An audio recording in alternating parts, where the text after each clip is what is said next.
மோகினி பாலன் என்போம், மோகன ரூபன் என்போம், பில்லாளி வீரன் என்போம், வீரமணி கண்டன் என்போம், பந்தளராஜன் என்போம், பம்பாவாசன் என்போம், கலியுக வரதன் என்போம், காந்தமலை வாசன் என்போம், சத்குருநாதன் என்போம், சாந்த சரூபன் என்போம், ஆனந்த சித்தன் என்போம், அரிகர சுதன் என்போம், ஈசனுக்கு மகனாம், ஈடில்லா தெய்வமாம், குழந்தையாய் இருப்பானாம், பக்தர் குறையெல்லாம் தீர்ப்பானாம், ஏழைக்கு அருள்பவனாம்,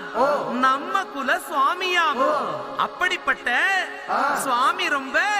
சிறுசையா, ஆனா சக்தி ரொம்ப